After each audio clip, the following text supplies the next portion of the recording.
एक वेगळा अनुभव. डिसेंबर 2009 ची गोष्ट. अमोल दिल्लीमध्ये इंजिनिअर्स इंडिया लिमिटेडमध्ये जॉबला होता. मुंबईतील L&T कंपनीमध्ये त्याला नवीन जॉब मिळाला. त्यामुळं दिल्लीतील जॉब त्यानं सोडला. त्याचा मला फोन आला. ठाण्यातील लोढा पॅराडाईजमधील ज्युपिटर नावाच्या बिल्डिंगमध्ये फ्लॅट भाड्यानं घेतलेला आहे. तुम्ही लगेच ठाण्यामध्ये या, कारण मी इथल्या एका लोकल मोअर्स अँड पॅकर्स कंपनीला माझे घरातील सर्व संसारोपयोगी सामान, बुलेट गाडी आणि कार ठाण्याच्या पत्त्यावर पाठवायला सांगितलं आहे. तुम्ही ठाण्यामध्ये आल्यावर सामान उतरवून घ्या. मला याला 4 दिवस अवकाश आहे. आम्ही सर्वजण कोल्हापुरातून रात्री 10च्या गाडीने पहाटे 6ला ठाण्यातील कोर्ट नाका येथे उतरलो. रिक्षा केली. रिक्षावाल्याला लोढा पॅराडाईजचा पत्ता सांगितला. ज्युपिटर नावाच्या बिल्डिंगमध्ये आम्ही आमचा फ्लॅट शोधून काढला. अमोलच्या मित्राकडे फ्लॅटची किल्ली होती. त्याला फोन केला. तो किल्ली घेऊन फ्लॅटवर आला. फ्लॅट उघडला आणि आम्ही सर्वजण आत आलो. फ्लॅटमध्ये काहीच नव्हतं. फक्त वर छत, खाली फरशी आणि चारी बाजूला भिंती. दिल्लीहून येणारं आमचं सामान दुपारपर्यंत येणार होतं. पहिल्यांदा सर्वांना आंघोळ करायची होती.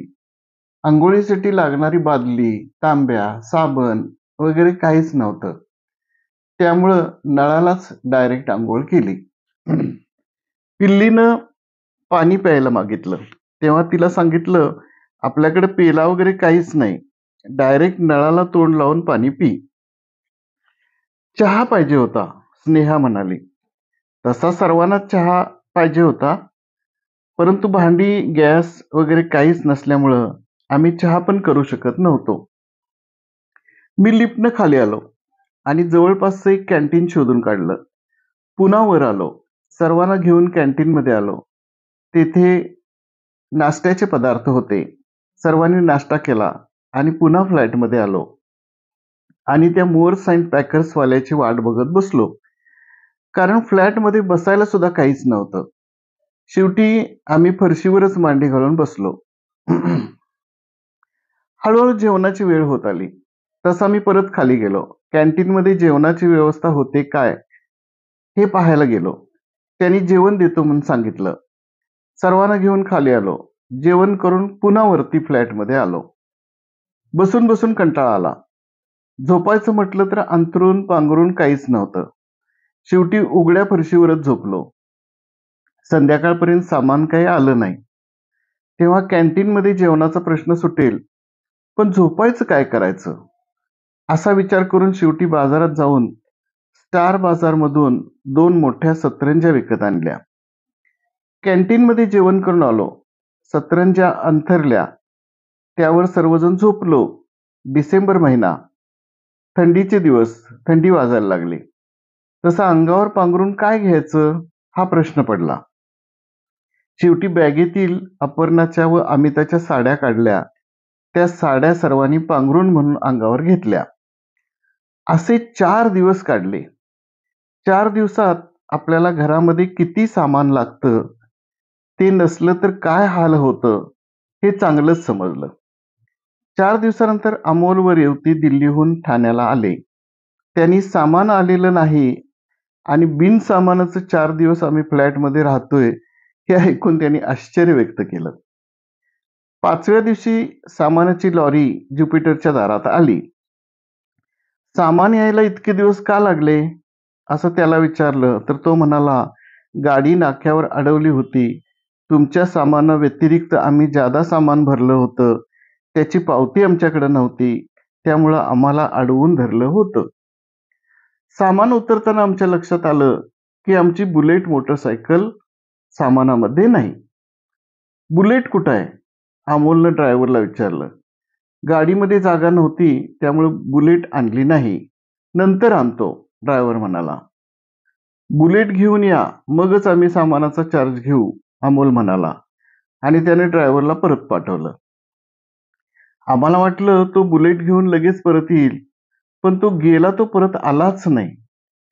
आता त्या फ्लॅटमध्ये आम्ही 7 जण झालो. शेजारी ओळखीचे कोणी नाही. फ्लॅट रिकामा. बिन सामानाचे आम्ही 7 जण राहू लागलो. लॉरीवाल्याला उगीचच परत पाठवले असं वाटायला लागलं. सामान यायचं काही चिन्ह दिसेना. कॅन्टीनमध्ये नाश्ता व जेवण करायचा खूपच कंटाळा यायला लागला. कॅन्टीनमध्ये जेवायची इच्छाच होईना. पण नाईलाज म्हणून जेवायचे आणि साड्या अंगावर घेऊन रात्री झोपायचे असा दिनक्रम सुरू झाला. अमोल मात्र सकाळ, दुपार, संध्याकाळ वेगवेगळ्या ठिकाणी फोन करत असे. एका फोनवर मात्र त्याला कळलं की कुठल्यातरी गोडाऊनमध्ये सामान उतरून ड्रायव्हर निघून गेला होता. मुंबईसारख्या ठिकाणी आता सर्व गोडाऊन शोधणे, त्यातून आमचे सामान शोधणे व ताब्यात घेणे हे एक दिव्यच होतं. नंतर एकदम आठवलं, आमचे एक जवळचे मधुकर डंबे नावाचे पाहुणे मुंबईमध्ये PSI होते. त्यांना फोन केला. त्यांना सोबत घेतलं आणि गोडाऊन शोधायला सुरुवात केली.